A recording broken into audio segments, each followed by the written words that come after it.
یہ سنتے ہی حضرت علی رضی اللہ عنہ اور ان کے ساتھی سجدے میں گر جاتے ہیں۔ اس کے بعد آپ سر اٹھاتے ہیں اور فرماتے ہیں، واللہ نہ میں جھوٹا ہوں اور نہ مجھ سے جھوٹ کہا گیا ہے، تم نے بدترین انسان کو قتل کیا ہے۔ مورخین اور محدثین کہتے ہیں کہ یہ ناقص ہاتھوں اور چھاتی والا آدمی وہی ہے جس نے نبی کریم صلی اللہ علیہ وآلہ وسلم کو مخاطب کر کے کہا تھا کہ اے محمد انصاف کرو، تم نے انصاف نہیں کیا، جب حنین کے موقع پر آپ مال غنیمت تقسیم فرما رہے تھے اور جس میں بعض عربوں کی دلجوئی کی تھی۔ اس کے کہنے پر آپ صلی اللہ علیہ وآلہ وسلم نے 1 مرتبہ 2 مرتبہ کچھ خیال نہیں کیا، لیکن جب اس نے تیسری بار کہا تو آپ صلی اللہ علیہ وآلہ وسلم کے چہرہ انور پر غصے کے آثار نمودار ہو گئے اور فرمایا، میں انصاف نہیں کروں گا تو اور کون کرے گا؟ اس وقت بعض مسلمانوں نے چاہا کہ اس کا کام تمام کر دیں، لیکن آپ صلی اللہ علیہ وآلہ وسلم نے ان کو روکا۔ محدثین اور مورخین روایت کرتے ہیں کہ آپ صلی اللہ علیہ وآلہ وسلم نے فرمایا کہ اس شخص کی اصل سے ایک قوم نکلے گی جس سے دین اس طرح دور ہو جائے گا جیسے کمان سے تیر دور ہو جاتا ہے۔ وہ قرآن کی تلاوت کریں گے لیکن قرآن ان کے حلق سے نیچے نہیں اترے گا۔ اب حضرت علی رضی اللہ عنہ خوارج کی لڑائی سے فرصت پا گئے اور سبھی کو قتل کر دیا، بجز ان کے جو چھپ چھپا کر کوفہ چلے آئے تھے یا جو جنگ سے کنارہ کش ہو گئے تھے۔ حضرت علی رضی اللہ عنہ کو اس کامیابی کی بڑی خوشی تھی اور خصوصاً اس آدمی کے حشر پر۔ آپ کا بڑا پکا ساتھی تھا اور آپ کی مجلس میں بیٹھنے کا سب سے زیادہ حریص۔ حضرت علی رضی اللہ عنہ کو جس بات کی سب سے زیادہ خوشی تھی وہ یہ کہ اب ان کے خیال کے مطابق ان کو اس ملے ہوئے دشمن سے فرصت مل گئی جو ان کی فوج کے لیے خطرہ تھا اور عراق میں رہ جانے والے مال و عیال کے لیے پریشانی اور پراگندگی کا باعث جو پیچھے سے حملہ آور ہو سکتا تھا اور واپسی میں عراق کا راستہ بھی روک سکتا تھا۔ حضرت علی رضی اللہ عنہ نے خیال کیا کہ تمام معاملات ٹھیک ہو گئے، اب ان کو اپنی اس فاتح فوج کو شامی دشمنوں پر حملہ آور کر دینا ہے۔ لیکن ایک بات جس کی طرف حضرت علی رضی اللہ عنہ نے توجہ نہیں کی اور کسی کو ان دنوں کا خیال نہ آیا کہ یہ 3000 آدمی جن کا صفایا ہو گیا ہے یہ زیادہ تر عراق کے ہی تھے اور کچھ تھوڑے سے بصرہ کے، اور ان میں ہر ایک کا تعلق ان دونوں شہروں کے کسی خاندان سے تھا۔ حضرت علی رضی اللہ عنہ کی جس فوج نے ان کو قتل کیا تھا ان میں انہی کے قبیلے کے لوگ تھے۔ چنانچہ عدی ابن حاتم مثلاً حضرت علی رضی اللہ عنہ کے ساتھ نہروان میں تھے اور ان کا لڑکا زید ان خارجیوں کے ساتھ تھا جو قتل کر دیا گیا۔ اسی طرح کتنے ہی چچازاد بھائی تھے جو اس دن باہم ایک دوسرے کے قاتل تھے۔ اس قتل و خونریزی کے ان اسباب کے متعلق آپ کا جو جی چاہے کہہ لیجئے، جو طرفین کو ایک دوسرے کے قتل پر آمادہ کر دینے کے باعث بنے، لیکن یہ سب کے سب مخلص تھے، جس بات کو حق جانتے تھے اس کی مدافعت اخلاص کے ساتھ کرتے تھے اور بلا شبہ یہ سب کچھ ان سے ایک سچے دینی شعور کے ماتحت صادر ہو رہا تھا۔ پھر بھی وہ سب کے سب بہرحال انسان تھے، ان کے دلوں میں رنج و قلق کی وہ تمام کیفیتیں تھیں جو ایک انسان کے دل میں بیٹے، بھائی یا دوست کے قتل ہو جانے سے پیدا ہو جاتی ہیں۔ وہ اپنے دلوں میں غصے اور کینے کے سارے جذبات پاتے تھے جو کسی عرب کے دل میں بیٹے، بھائی یا دوست کے قتل کیے جانے پر معجزن ہو جاتے ہیں۔ لہٰذا وہ عہد جاہلیت کے ایک بہادر شاعر کی طرح محسوس کرتے ہیں جو لکھتا ہے کہ ان کو مار کر میں اپنی پیاس تو بجھا سکا، لیکن یہ تو میں نے اپنی ہی انگلیاں کاٹ لی۔ اور ایک دوسرے جاہلی شاعر نے محسوس کیا اور کہا کہ میرے بھائی کو تو میری ہی قوم نے مارا ہے۔ اے امم،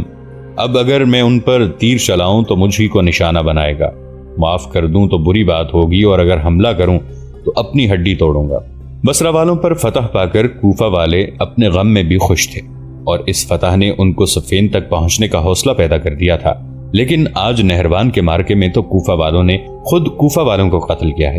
بصرہ والوں نے خود بصرہ والوں کی جان لی ہے۔ ایسی حالت میں حیرت نہیں ہونی چاہیے۔ اگر دلوں پر رنج و ملال چھا جائے اور غم و علم اس طرح گھیرے کہ خیریت نظر نہ آئے، اور حیرت نہیں ہونی چاہیے کہ اگر علی رضی اللہ عنہ اس حالت میں شام پر چڑھائی کا حکم دیں تو سرداران قوم جس میں مخلص بھی تھے اور مکار بھی یہ جواب دیں کہ اب تو ترکش کے سارے تیر ختم ہو چکے، تلواریں ٹوٹ چکی، نیزے نکمے ہو چکے، اب ہم کو اپنے شہر جانے دیجئے تاکہ کچھ آرام کر لیں اور اپنے ہتھیار درست کر لیں، اس کے بعد آپ کے ساتھ ہم دشمنوں پر حملہ آور ہوں گے۔ پھر جیسے ہی حضرت علی رضی اللہ عنہ ان کو کوفہ کے باہر نخیلہ کے پڑاؤ پر لے آئے اور حکم دیا کہ پڑاؤ نہ چھوڑیں اور شہر میں داخل نہ ہوں تاکہ وہ حالات پر غور کریں، لیکن وہ چھپ چھپا کر اکیلے اکیلے اور 2-2 4-4 ایک ساتھ نکل بھاگے، یہاں تک کہ پڑاؤ میں بہت تھوڑے رہ گئے جن سے کوئی بات نہیں بن سکتی تھی۔ پھر تو حضرت علی رضی اللہ عنہ خود کوفہ چلے آنے پر مجبور ہوئے تاکہ جنگ کی تیاری پر اثر نو غور کریں۔ امیر معاویہ رضی اللہ عنہ کو اس کی اطلاع مل چکی تھی کہ حضرت علی رضی اللہ عنہ شام پر حملہ آور ہوں گے، چنانچہ وہ اپنے آدمی لے کر صفین تک آ چکے تھے، لیکن حضرت علی رضی اللہ عنہ نہیں آئے۔ اس کے بعد جب ان کو معلوم ہوا کہ خوارج کا معاملہ ہے اور حضرت علی رضی اللہ عنہ کوفہ چلے گئے ہیں اور ان کے ساتھی ابھی لڑائی میں تعاون کے لیے تیار نہیں ہیں، تو وہ خوش بلا زحمت اٹھائے دمشق واپس آ گئے۔ حضرت علی رضی اللہ عنہ نے اپنے ساتھیوں کو، جیسا کہ سرداروں نے اپنا خیال ظاہر کیا تھا، یہ موقع دیا کہ کچھ دنوں آرام کر لیں اور پھر جنگ کے لیے تیار ہو جائیں۔ پھر جب آپ نے اندازہ کر لیا کہ آرام کا وقفہ پورا ہو گیا تو ان کو جنگ کے لیے نکلنے کی دعوت دی، ابھارا اور جہاد پر آمادہ کیا، لیکن ساتھیوں نے سنا اور کچھ نہیں کیا۔ آپ نے مزید مہلت دی۔ اس کے بعد اپنے ساتھیوں کی نصرت سے مایوس ہو کر خطبہ دیا اور کہا، اللہ کے بندو، تمہیں کیا ہو گیا ہے؟ جب تم کو اللہ کے راستے میں جہاد کا حکم دیا جاتا ہے تو گراں بار ہو جاتے ہو۔ کیا تم آخرت کے عوض دنیاوی زندگی پر رضامند ہو چکے ہو؟ کیا تم عزت اور شرافت کے بدلے ذلت اور خواری اپنا اخلاق بنا چکے ہو؟ جب میں تم کو جہاد کی دعوت دیتا ہوں تمہاری آنکھیں سروں میں چکر کھانے لگتی ہیں، گویا تم موت کی طرف سے مدہوشی میں ہو اور تمہارے دل سخت ہو چکے ہیں، لہٰذا تم امن کے زمانے میں جنگل کے شیر ہو، لیکن جب بہادری کے لیے پکارے جاتے ہو تو مکار لومڑیاں بن جاتے ہو۔ تمہاری سرحدیں کم کی جا رہی ہیں لیکن تم ذرا چونکتے نہیں، تمہاری وجہ سے دشمنوں کی نیند حرام ہے اور خود تم خواب غفلت میں ہو۔ مجھ پر تمہارے کچھ حقوق ہیں، جب تک تم مخلص ہو میری دعائیں اور نیک خواہشیں اور غنیمت کا اضافہ تمہارے لیے ہے، اور یہ کہ میں تمہیں تعلیم دوں اور ادب سکھاؤں تاکہ نادانی نہ کرو اور سکھائے نہ جاؤ۔ اب رہا میرا حق تم پر تو وہ یہ کہ بیعت پر وفاداری کے ساتھ قائم رہو، حاضری اور غیر حاضری میں میرے مخلص اور ہمدرد رہو، جب میں آواز دوں جواب دو، جب حکم کروں تعمیل کرو۔ لیکن یہ تقریر صرف ان کے کانوں تک پہنچی، دلوں میں نہ اتر سکی، چنانچہ وہ سن کر چلے آئے اور کچھ نہیں کیا، نہ لڑائی کی تیاری کی، نہ لڑائی کے لیے نکلے۔ نکلنے کی بات تو الگ رہی، لڑائی کی خواہش کا اظہار بھی نہ کیا۔ اپنے شہر میں مقیم رہے اور اطمینان و فراغت کے ساتھ زندگی کے کاموں میں لگے رہے، گویا انہوں نے شام پر حملے کا کوئی ارادہ ہی نہیں کیا تھا اور نہ حضرت علی رضی اللہ عنہ سے لڑائی کی مکمل اور مضبوط تیاری کے لیے شہر میں آنے کی اجازت چاہی تھی۔ واقعہ یہ ہے کہ اس بدلی ہوئی کیفیت کے مختلف اسباب تھے۔ نہروان کے مارکے میں فاتحین کے تعلق اور کبیدگی کا ذکر کر کے اور یہ بتا کر کہ فتح پانے والوں کے دلوں میں رنج و غم کے گہرے جذبات اس لیے تھے کہ اس دن دوست اور دشمن بھی قتل ہوئے اور یہ دوست دشمن باہم ایک دوسرے کے عزیز اور رشتہ دار تھے۔ ہم نے اس حالت کے بعض اسباب کی طرف اشارہ کر دیا ہے۔ اب اگر ہم اس سلسلے میں اس حقیقت کا اضافہ کر لیں کہ حضرت علی رضی اللہ عنہ جب سے خلیفہ ہوئے اپنے ساتھی مسلمانوں کو اسی قسم کی شدید ہولناک لڑائیوں پر بھیجتے رہے جن سے قرابت کے رشتے ٹوٹتے رہے، باہمی تعلقات میں کمزوری اور میل جول میں خرابی پیدا ہوتی رہی، باپ بیٹے سے، بھائی بھائی سے، دوست دوست سے اور سرپرست سے لڑتا رہا، تو معلوم ہوگا کہ عراق کے لوگ معذور تھے اگر وہ اکتا چکے تھے اور ان میں ایسے مارکوں سے بیزاری پیدا ہو گئی تھی جن کا انجام حسرت و غم کے سوا کچھ نہ ہو۔ امام پر بھی اس سلسلے میں کوئی الزام نہیں اور نہ کسی کو معترض ہونا چاہیے۔ وہ اس بات کا پکا اور سچا ایمان رکھتے تھے کہ مسلمان پر خواہ کیسی ہی مصیبت آئے اور کیسی ہی کوشش کرنی پڑے، لیکن ان کا فرض ہے کہ حق بات کے لیے خلیفہ کی مدد کریں۔ آپ کے ساتھیوں کا بھی یہی نقطہ نظر تھا، وہ اس کو دین و ایمان سمجھتے تھے اور یہی وجہ ہے کہ انہوں نے جمل کے مارکے میں اپنی جانیں پیش کر دیں اور صفین میں بھی یہی کیا اور ایک بار پھر پیش کرنے کا ارادہ رکھتے تھے اور اس کے لیے تیار ہو کر گئے تھے، لیکن مجبوراً نہروان جانا پڑا کہ پہلے پیچھے سے ہونے والے حملے کا انتظام اور اپنے بال بچوں اور مال و متاع کی حفاظت کا سامان کر لیں۔ لیکن نہروان پہنچ کر صرف بربادی ہاتھ آئی، بڑی خون ریزی ہوئی، غم پر غموں کا اور مسرت پر حسرتوں کا اضافہ ہوا۔ وہ تو صدیق اکبر رضی اللہ عنہ اور فاروق اعظم رضی اللہ عنہ کے زمانے سے یہ جانتے تھے کہ فوجیں فتوحات کی غرض اور اسلام کا اقتدار بڑھانے کے لیے ہیں اور غیر مسلم دشمنوں سے مقابلہ کرنے کے لیے تیار کی جاتی ہیں، لیکن وہ ہیں کہ بار بار خود مسلمانوں سے جنگ میں مبتلا کیے جا رہے ہیں جس کا نتیجہ سوائے خرابی اور تباہی کے کچھ نہیں۔ وہ دیکھ رہے ہیں کہ فتوحات کا سلسلہ منقطع ہو چکا، حکومت کا اقتدار سرحدوں پر اضطراب کی حالت میں ہے۔ رومیوں کا یہ حوصلہ کہ وہ شام پر حملے کا ارادہ کر رہے ہیں، مشرقی سرحدوں کی یہ کیفیت کہ حضرت علی رضی اللہ عنہ کے گورنر پریشان ہیں اور انتہائی کاوش کے بعد حالات قابو میں آتے ہیں۔ پھر وہ یہ بھی دیکھ رہے ہیں کہ نبی صلی اللہ علیہ وآلہ وسلم کے ممتاز صحابہ کی ایک جماعت فتنہ اور لڑائی سے الگ ہے اور اہل قبیلہ سے مقابلہ ناپسند کرتی ہے اور نہیں چاہتی کہ اس قوم سے برسر پیکار رہے جو لا الہ الا اللہ کہتی ہے اور محمد الرسول اللہ صلی اللہ علیہ وآلہ وسلم کی نبوت کا اقرار کرتی ہے۔ ان میں سے بعض تو وہ ہیں جنہوں نے اپنی تلوار توڑ دی ہے، اس لیے کہ مسلمانوں کی تلوار دشمنوں کے مقابلے کے لیے ہے، نہ کہ دوستوں سے جنگ کے لیے۔ پھر ہر شخص اپنے یقین اور ایمان میں حضرت علی رضی اللہ عنہ کی سی قوت، ارادے میں ان کی سی پختگی، رائے میں ان جیسا خلوص نہیں رکھتا تھا، اس لیے حیرت نہیں ہونی چاہیے اگر یہ تمام باتیں لوگوں کے دلوں میں کچھ اس طرح بیٹھ گئی ہوں کہ وہ پوری طرح مغموم اور مشکوک ہو گئے ہوں، ان کے دلوں میں ایک گہری مبہم ندامت نے گھر کر لیا ہو جس نے آپ کے ساتھیوں کو حیرت زدہ بنا دیا ہو اور جس سے ان کی تیزی ختم اور ان کی ہمتیں پست ہو گئی ہوں۔ مزید یہ کہ حضرت علی رضی اللہ عنہ کے ساتھی عراق میں امن و صلح کی حالت میں پر امید راحت اور پرفریب سکون محسوس کرتے تھے، چنانچہ وہ اپنے شہروں میں مقیم لڑائی سے دور گھر بیٹھے مال غنیمت میں سے زیادہ حصہ پاتے تھے۔ پھر حضرت علی رضی اللہ عنہ نے اس سلسلے میں ان میں ایک اور طریقہ جاری کر دیا تھا جس سے وہ پہلے سے ناآشنا تھے۔ عہد فاروقی رضی اللہ عنہ میں حضرت علی رضی اللہ عنہ نے چاہا تھا کہ حضرت عمر رضی اللہ عنہ اندیہ طریقہ جاری کر دیں، لیکن انہوں نے منظور نہیں کیا۔ اب جب کہ اقتدار اپنے ہاتھ میں آیا تو یہ طبعی بات تھی کہ حضرت علی رضی اللہ عنہ اس کو جاری کرتے۔ جب سرحدوں سے بڑی مقدار میں مال آنے لگا تو حضرت عمر رضی اللہ عنہ نے مشورہ چاہا تھا۔ حضرت علی رضی اللہ عنہ نے اس وقت یہ رائے دی تھی کہ بیت المال میں جو کچھ جمع ہو سب کا سب لوگوں میں اس طرح تقسیم کر دیا جائے کہ کچھ باقی نہ رہ جائے۔ حضرت عمر رضی اللہ عنہ نے یہ مشورہ قبول نہیں کیا اور ان لوگوں کی بات مانی جنہوں نے مشورہ دیا تھا کہ ایک رجسٹر تیار کیا جائے اور لوگوں کے لیے وظیفے مقرر کیے جائیں۔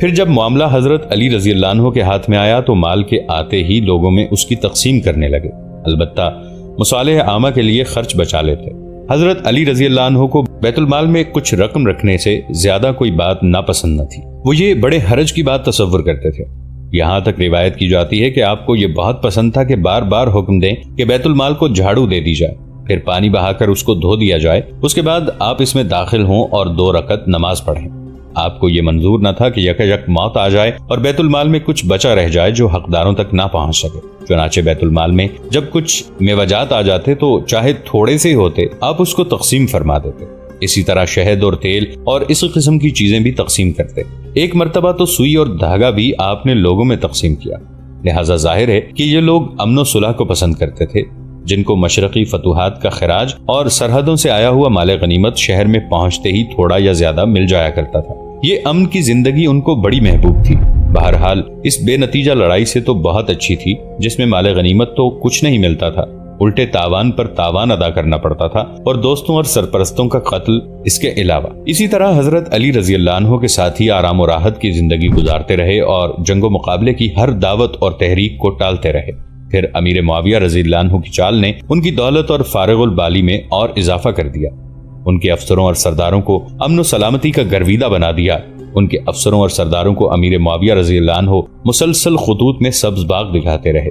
ساتھ ہی عطیات اور انعامات کی پیشکش بھی کرتے رہے جو ان کو آئندہ کی توقعات پر آمادہ کرتی رہیں اور چھوٹی سی نقد رقم وعدے کی بڑی رقموں کا فریب دیتی رہی، حتیٰ کہ ان افسروں اور سرمایہ داروں کو خرید لیا اور ان کے دل خلیفہ کی طرف سے خراب کر کے ان کو منافق بنا ڈالا، جو زبان سے خلیفہ کی اطاعت کا اعلان کرتے تھے اور دلوں میں اس کے غدار اور نافرمان تھے، اور یہی کیفیت یہ سردار اپنے ماتحتوں میں بھی پیدا کرنا چاہتے تھے۔ حضرت علی رضی اللہ عنہ کو چال بازی، مکاری اور ہیلہ بازی پسند نہیں تھی۔ ان باتوں کی جگہ وہ راستی اور راست بازی پسند کرتے تھے۔ وہ حق کے حامل تھے، خواہ اس میں کتنی ہی گراں باری۔ بے محل وہ ہرگز عطیہ نہیں کرتے تھے، نہ کسی کو کچھ دے دلا کر اپناتے تھے، اور نہ وہ چاہتے تھے کہ مسلمانوں کا معاملہ رشوت پر ٹھیک کریں۔ اگر حضرت علی رضی اللہ عنہ چاہتے تو مکر اور چال سے کام لے سکتے تھے، لیکن انہوں نے دین کو مقدم رکھا اور اس کے سوا کسی بات پر راضی نہیں ہوئے کہ اپنے اونچے اخلاق کی سطح پر کھڑے رہیں، کھلی اور صاف بات کہیں، سچائی اور خلوص رکھیں، اللہ کے مخلص اور بندوں کے خیرخواہ بنیں، اور یہ سب کچھ مکاری اور فریب کے پردے میں نہیں بلکہ دلی رضامندی اور استقلال کے ساتھ۔ وقتاً فوقتاً حضرت علی رضی اللہ عنہ لوگوں کو راہ حق کی دعوت دیا کرتے، زیادہ تر تو نرمی سے پیش آتے لیکن کبھی سختی بھی فرماتے۔ ایک دن آپ نے لوگوں کو خطاب کیا اور کہا، اے وہ لوگوں جن کے جسم متحد لیکن دل کی خواہشیں جدا جدا ہیں، تمہارے رہنما کی تحریک کمزور اور تمہارے غمخوار کا دل بے چین ہے، تمہاری باتیں سخت چٹانوں کو شک کر دیتی ہیں لیکن تمہارے کام دشمنوں کا حوصلہ بڑھاتے ہیں۔ جب میں تم کو جہاد کی دعوت دیتا ہوں تو تم کہتے ہو بات یہ ہے، بات وہ ہے، بہانے کی سب جھوٹی بات۔ تمہارا مجھ سے مہلتیں مانگتے رہنا، ٹال مٹول کرنے والے مقروضوں اور میدان سے بھاگنے والوں کی سی حرکتیں ہیں۔ ذلیل آدمی ظلم و زیادتی کا مقابلہ نہیں کر سکتا۔ حق تک پہنچنے کے لیے ضرورت ہے کوشش کی، پختہ ارادے کی اور صبر کو اپنا شعار بنا لینے کی۔ تم اپنے گھر کے بعد کس گھر کی حفاظت کرو گے؟ میرے بعد کس امام کے ساتھ مل کر جہاد کرو گے؟ بخدا مغرور وہ ہے جس کو تم نے فریب میں رکھا ہے، جس کے حصے میں تم آئے، بخدا اس کا حصہ نامرادی کا ہے۔ اب تو میں تمہاری مدد کا خواہاں نہیں اور نہ تم کو سچا جانتا ہوں، خدا تم کو مجھ سے جدا کر دے۔ مجھے تم سے بہتر بدلہ عطا کرے۔ بہت جلد تم ذلت کے گڑھے میں گرو گے، تمہارے سروں پر تلوار ہوگی، ظالم تم میں خود غرضی رائج کرے گا، تمہاری جماعتوں کو منتشر کرے گا اور تم کو رلائے گا، تمہارے گھروں میں فقر و فاقہ ہوگا۔ تھوڑے دنوں بعد تم تمنا کرو گے کہ مجھے پاتے اور میرا ساتھ دیتے،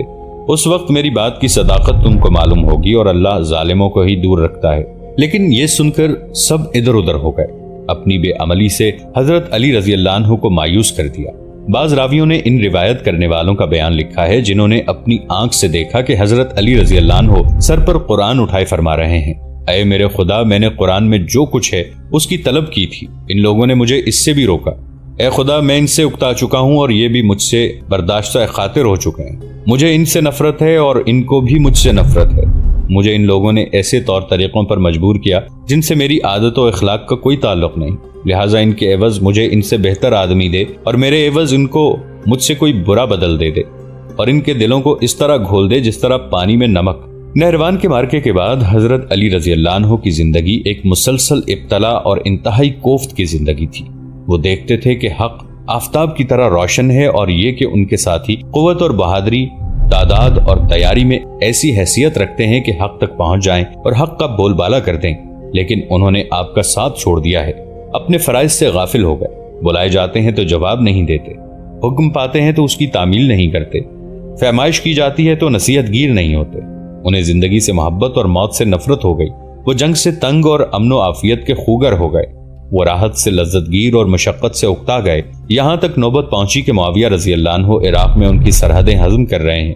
عراق سے باہر کے علاقوں پر دھاوا کرتے ہیں اور وہاں کے لوگوں کو لوٹتے ہیں، اور جب حضرت علی رضی اللہ عنہ ان کو بلاتے ہیں تو جواب نہیں دیتے، حکم دیتے ہیں تو نافرمانی کرتے ہیں۔ ہاں، کچھ تھوڑے سے آدمی آپ کی باتیں سنتے تھے لیکن ان سے کام نہیں چل سکتا تھا۔ حضرت علی رضی اللہ عنہ رسول اللہ صلی اللہ علیہ وآلہ وسلم کے بعد خلافت کا سب سے زیادہ حقدار اپنے آپ کو خیال کرتے تھے، لیکن جب اس کا رخ دوسرے خلفاء کی طرف کر دیا گیا تو آپ صبر سے کام لیتے رہے۔ پھر جب خلافت آپ کے پاس آئی تو آسانی اور اطمینان کی فضا میں نہیں بلکہ پریشانی کی حالت میں، اور بعد از خرابی بسیار آپ کو آپ کے ساتھیوں کے خلافت نے بڑی بڑی مصیبتوں اور مشکلات میں مبتلا کیا اور آخر میں آپ کو اس مقام پر لا کھڑا کیا جو کسی خوددار اور سچے ایماندار کے لیے قابل برداشت نہیں تھا۔ خلیفہ جس کی بات نہیں مانی جاتی، جو حق تک پہنچنا چاہتا ہے لیکن پہنچ نہیں سکتا، اس لیے نہیں کہ اس کی کوئی کمزوری ہے یا اس کے حامیوں کی تعداد کم ہے یا اس کے ساز و سامان میں کوئی خامی ہے، بلکہ اس لیے کہ ساتھی اس کا ساتھ دینا نہیں چاہتے۔ ساتھیوں کو ساتھ دینے اور جنگ کرنے کا پھل اس کے سوا کچھ نہیں ملا کہ رشتہ داریاں اور تعلقات ٹوٹ گئے، دوست اور آشنا قتل ہوئے، مصائب برداشت کرنے پڑے اور بلا مال غنیمت جان ہلاکت کے خطرے میں ڈالنی پڑی۔ لہٰذا انہوں نے امن و سکون کو اچھا سمجھا اور اسی طرف جھک پڑے، پھر اس طرح جھکے کہ صرف امن و سکون پر قناعت نہیں کی بلکہ بے نتیجہ بحث و مباحثے کے لیے فرصت نکالی اور اسی میں اپنا سارا وقت اور کوشش صرف کرنے لگے۔ انہی دنوں میں ان کے چند آدمی حضرت علی رضی اللہ عنہ کے پاس آتے ہیں اور حضرت ابو بکر صدیق رضی اللہ عنہ کے متعلق آپ کی رائے معلوم کرنا چاہتے ہیں۔ اسی اثنا میں کسی سرحد سے رنجدہ خبریں آتی ہیں جن سے آپ کا دل غم سے بھر جاتا ہے۔ اسی غم انگیز حالت میں آپ ان کو جواب دیتے ہیں، کیا تم کو یہی کام رہ گیا ہے؟ ادھر شامیوں نے مصر پر قبضہ کر لیا ہے اور اس کے حاکم محمد بن ابو بکر کو قتل کر دیا ہے۔ حضرت علی رضی اللہ عنہ اپنے ساتھیوں اور حامیوں کے ہاتھوں جس کوفت اور مصیبت میں مبتلا تھے وہ یہیں ختم نہیں ہو جاتی بلکہ اس سے زیادہ شدت اور خرابی کے ساتھ آگے بڑھتی ہے۔ چنانچہ بہت جلد آپ کو معلوم ہو گیا کہ نہروان میں آپ کی کامیابی بے فیض رہی، جس کے لیے آپ نے بڑی مشقت اٹھائی تھی اور جس کے بعد آپ کا اور آپ کے ساتھیوں کا دل بڑا مغموم اور حسرت زدہ بنا رہا، اس لیے کہ نہروان میں تمام خوارج کا خاتمہ نہیں ہو گیا، البتہ ان کی ایک جماعت قتل ہو گئی، لیکن ابھی وہ کوفہ میں تھے اور آپ کے ساتھ تھے، بصرہ میں آپ کے گورنر کے ساتھ تھے، اس کے علاوہ کوفہ اور بصرہ کے قریب و جوار میں پھیلے ہوئے تھے۔ یہ خارجی نہروان کے مارکے میں کام آنے والے اپنے بھائیوں کا قصاص اپنے دلوں سے بھلا نہ سکے، اور یہ شکست ان کے فکر و نظر کے کسی گوشے میں کوئی تبدیلی پیدا نہ کر سکی، بلکہ اس سے ان کی قوتوں میں اور اضافہ ہوا اور ان کو وہ مذموم اور ہولناک طاقت بھی ملی جس کا سرچشمہ بغض، کینہ اور انتقام کے جذبات ہیں۔ حالات اور واقعات نے ان خارجیوں کے لیے ایک محاذ اور ایک ایسی پالیسی بنا دی جس سے وہ اپنی طویل تاریخ میں کبھی منحرف نہیں ہونے پائے۔ دوستو، آج کے لیے اتنا ہی۔ اسی کہانی کی اگلی قسط کے ساتھ بہت جلد حاضر ہوں گے۔ نیچے کامنٹ سیکشن میں اپنی رائے کا اظہار ضرور کیجیے گا۔ ہمارے اس چینل کو سبسکرائب کر کے نیچے موجود بیل آئیکن کو بھی ضرور کلک کیجیے گا۔